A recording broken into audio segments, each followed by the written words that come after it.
the National Museum of Civil War Medicine, in conjunction with the Conococheague Institute, presents Side-by-Side Surgery, Amputation Through the Ages. Hello there, I'm Kyle Dalton with the National Museum of Civil War Medicine. Happy to be here at Conococheague Institute. Thanks for having us. The Conococheague Institute, thank you, Kyle. I'm Matt Wedd, new operations manager here, and the Conococheague Institute is situated in Franklin County, Pennsylvania, near Mercersburg. And Civil War Medicine, the National Museum of Civil War Medicine, has 3 locations in Washington, D.C. That's the Clara Barton Missing Soldiers Office, our main building in Frederick, Maryland at 48 Patrick Street, and the Pry Field Hospital Museum on Antietam National Battlefield. We're glad to bring you this great program today, comparing amputations of the 18th and 19th centuries, a major and important surgery. If you like programs like this, consider supporting our organizations. The National Museum of Civil War Medicine can always use new members like you that make these programs possible. And we are a 501c3 non-profit too, and so we have membership, and of course donations are appreciated to keep us sustained. Now of course, Kyle, with your museum, medicine is in the title, hence medicine. The Conococheague Institute has various roles, from teaching about colonial America, the natural resources that surround us, but we do have a focus on medicine because one of our donors donated a very comprehensive original 18th century surgical kit, and so we have that resource, and so it's one of our primary school programs and one of our primary draws for our collection. Excellent. Well, we're glad to work together with you. As I said, today we're talking about amputations. For my period, of course, it's very big. It's hugely important. How common was amputation in the 18th century, or can we really say? Sure. Well, if you ask anyone, name a fact about colonial medicine or surgery, they'll usually talk about amputations or leeches. And amputations are absolutely a big thing, whether it's for a blood poison or for a gunshot wound, hit a bone, or a compound fracture, they are happening. But the big thing is they're not happening without reason.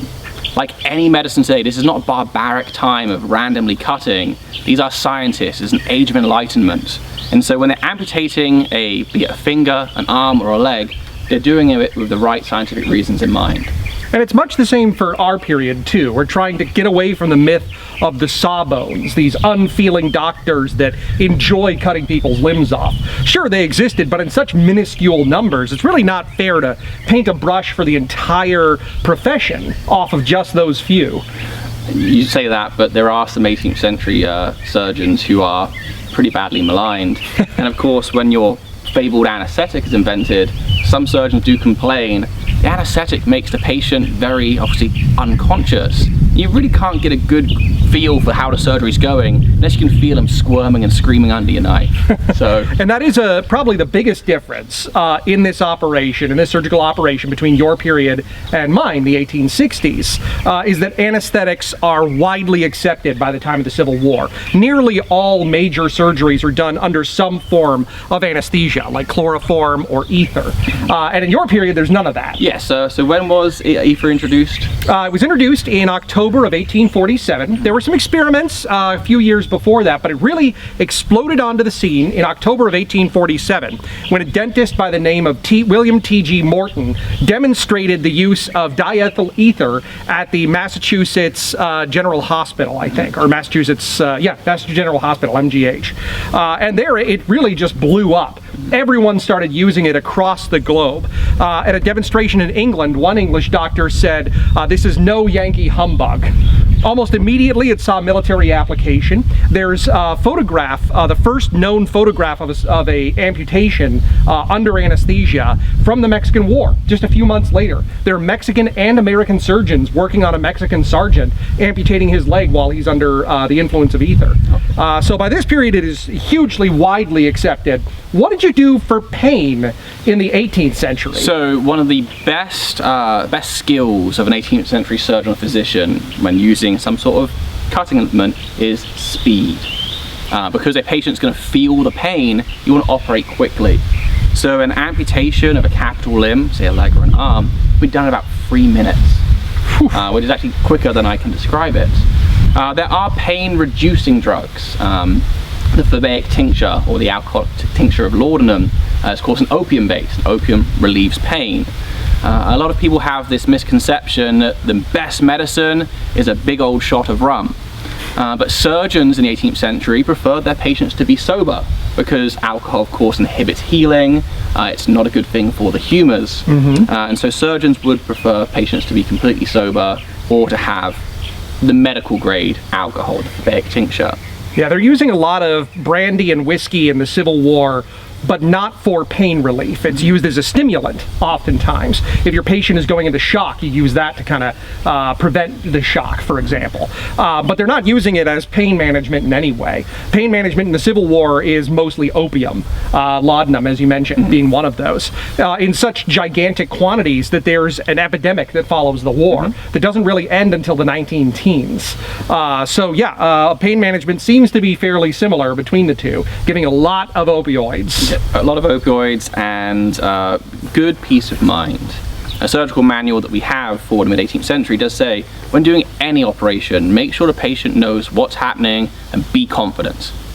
That makes a lot of sense. Doctors in the 1860s, I think, are a little bit more withdrawn. You do see exceptions to that, especially the big names. Lister, for example. Mutter, Dr. Mutter, whose Mutter Museum is not too far from here. They are known for being kind to their patients, but the fact that that has to be pointed out, I think, says something about the period. Right. The first set of medical ethics out of the American Medical Association, AMA, actually has a set of rules for the patients, of how the patients are supposed to treat their doctors. So there is this sort of paternalist, overarching, kind of a distant and authoritarian view that doctors have in the 19th century. One of the things that, again, people have a bad idea of surgery is that you talk about accidents happening, cuts being made badly, people dying from maltreatment. When you just read a book, it is very hard to get a practical knowledge. And so to be a physician and a surgeon, you should have about 8 years of apprenticeship or 8 years of university training for the 18th century. And that usually involves lots of lectures, dissections, which is great. But if you're a country doctor and you specialize in kind of simple things, little fractures, herbal remedies, the first time that you have to do an amputation of a leg might be the first time you've ever cut in someone's body. And that's when those accidents happen. And it's the same during every major war, the Revolutionary War, the Civil War. You hear bad stories because that mass recruitment for surgeons might not be the highest class of physicians from Massachusetts or from London. It might be an officer who has said, well, I've read some books. And you do see that in the Civil War too.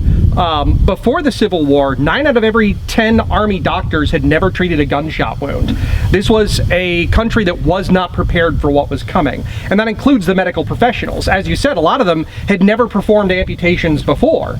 And by the end of the Civil War, it is the most common surgical procedure. Over 60,000 amputations, capital amputations, by the end of the war. So there's a lot of similarities and differences, and I'm sure if we change hats and outfits, we could probably do the operation in both.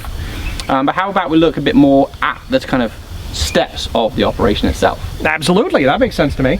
So a hypothetical then injury we both need to treat. Let's say the musket ball or the manet ball to the kneecap.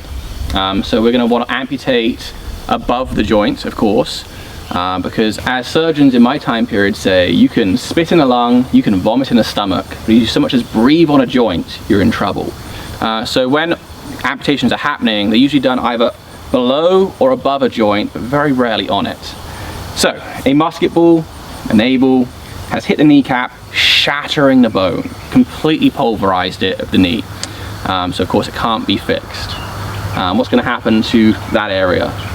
It's got to come off. There's no treatment even in many cases in modern medicine today where you'd be able to save that limb. Can't put it back together. Of course, if you leave it, you're going to get a gangrene, you get blood poison, which everyone knows that word, gangrene. And so that's the main reason for removing that limb, is to save the rest of the body by removing the wounded, the damaged, or the poisoned part.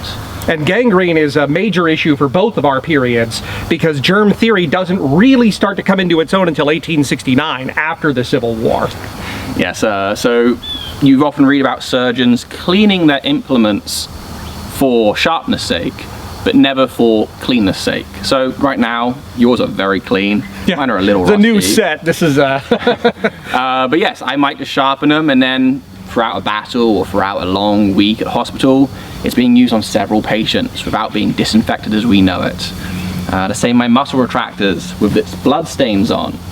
And even of course the hands, the clothes are not being sanitized, so lots of germs, of course post-op infections. Yeah, in the antebellum period, you see doctors bragging about how stiff their clothes are from the blood that's soaked in.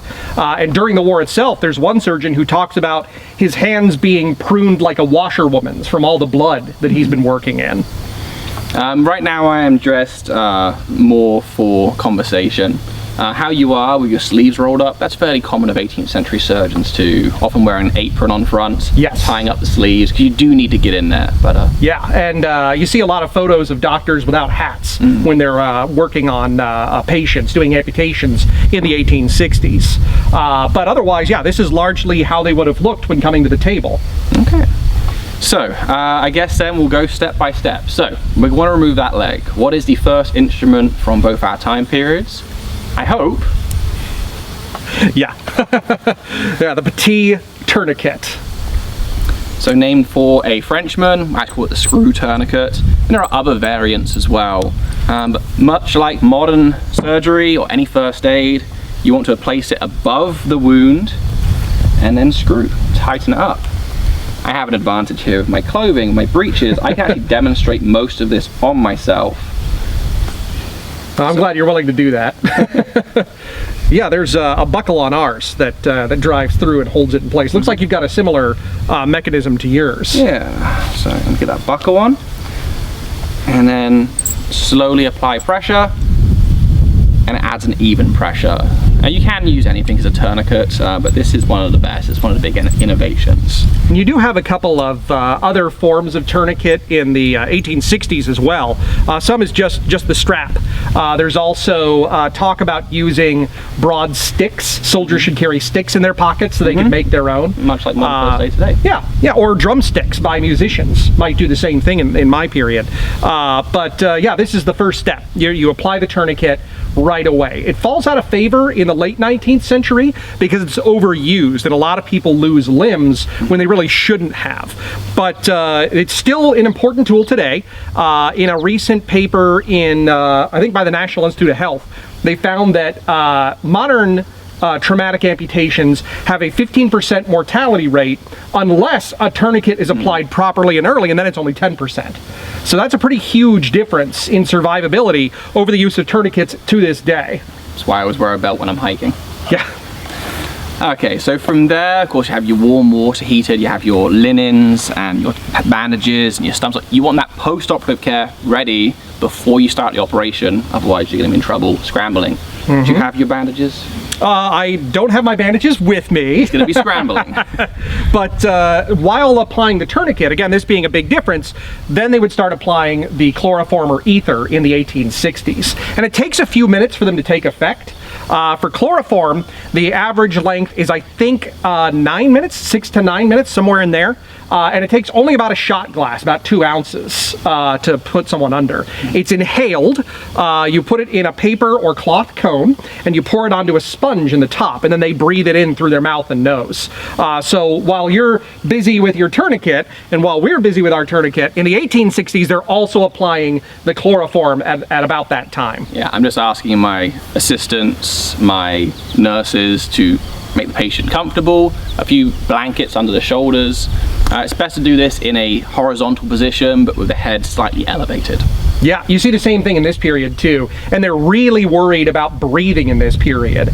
They're getting really scared about overdosing with chloroform or ether, so they're actually giving a little bit less than modern doctors would for the size of the patient, but that's a generalization. There's a lot of movement in there. It hasn't become a science yet, anesthesia.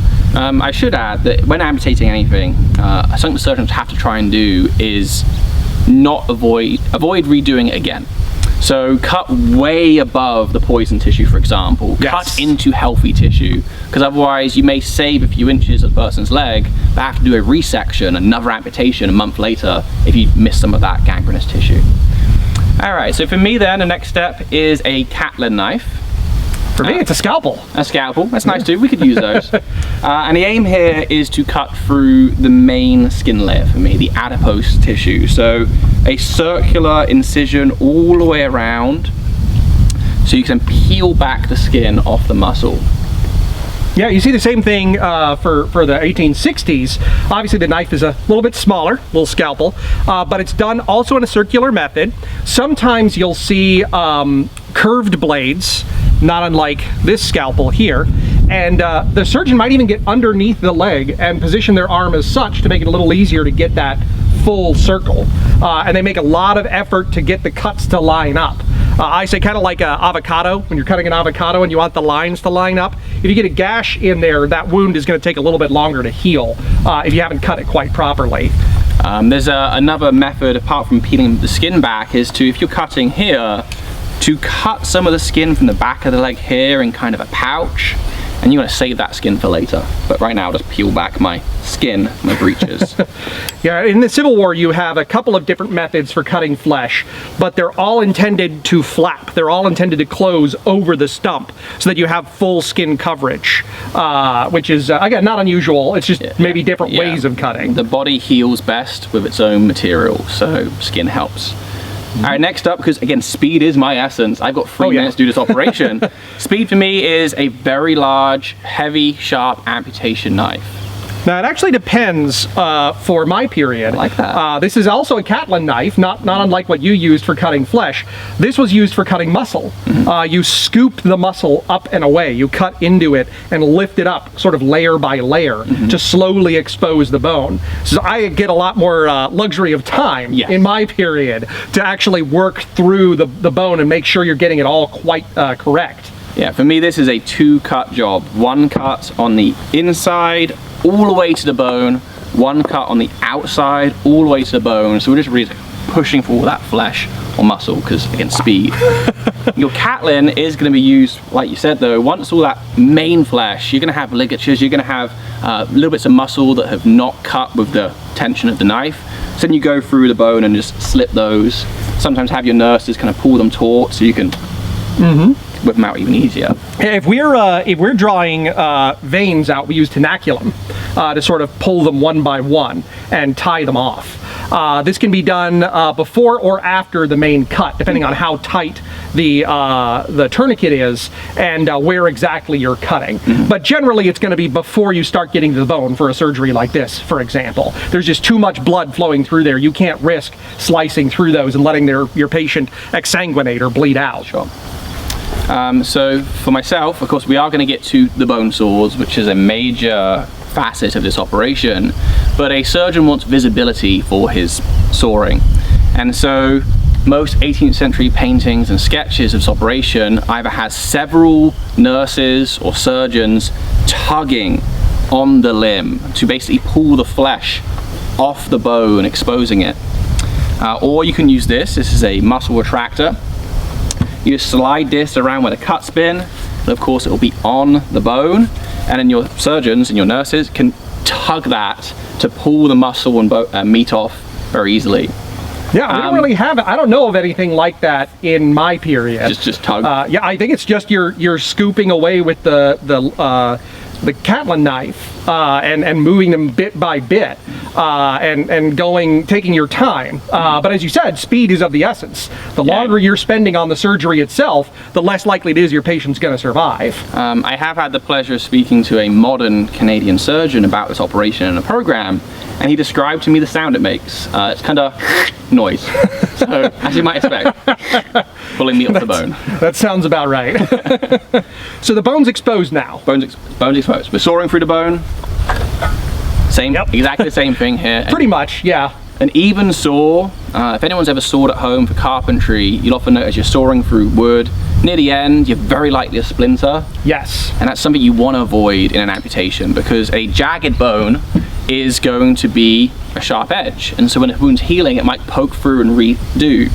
And so surgeons often kept files with amputation kits that you could literally, if you've got a jagged... Yeah, I've got a bone file right here for that. We also have the ronger, which is a clip. It clips the bits that hang off. If you got a little splinter hanging out there, you just slice it and then use your bone file to really finish it off. Again, I've got a little more time to work with mine. Just shaping it, edging it around, making it artistic.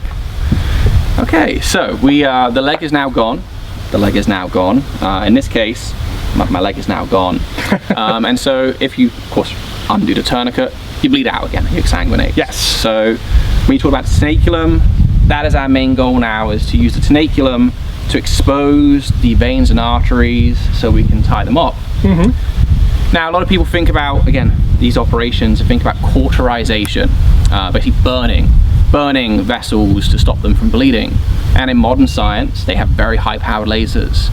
There's not a huge amount of high-powered lasers in the 18th century. What about 19th century? Yeah, we haven't really gotten to the laser stage by the 1860s. Okay. So up until the 1500s, cauterization of veins and arteries is still used, but a physician, Ambrose Pair, really starts to put that on the back burner in favor of ligature, tying something off.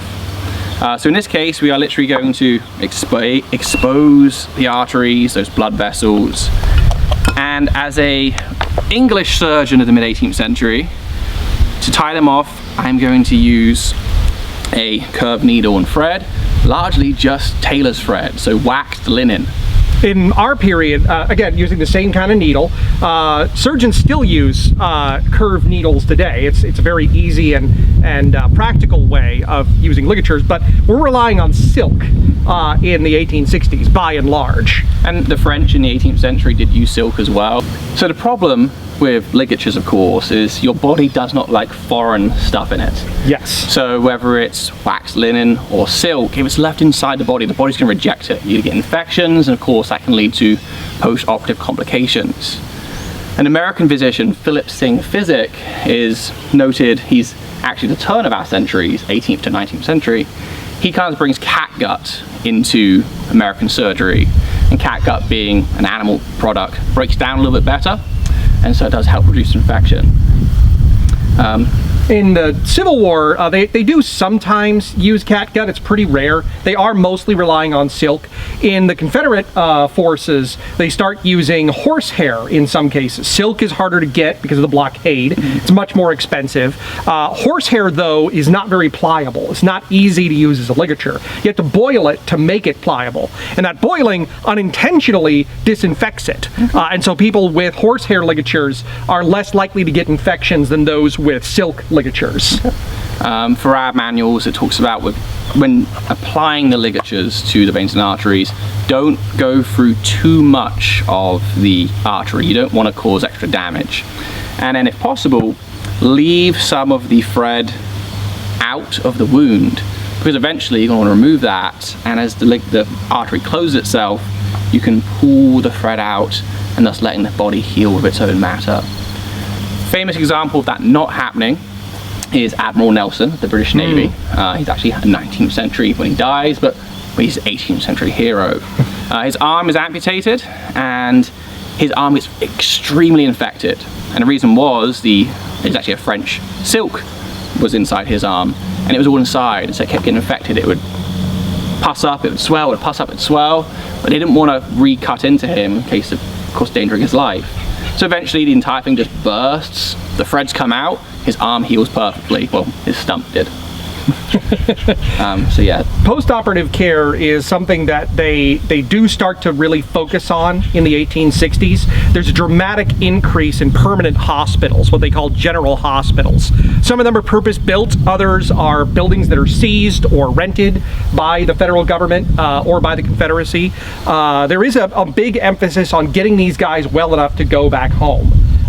They know at that point, if you have an amputation, you're not going back to the front line. It's time to go home. And they do make an effort to really increase that level of care. So the survivability of amputations goes up a lot during the Civil War.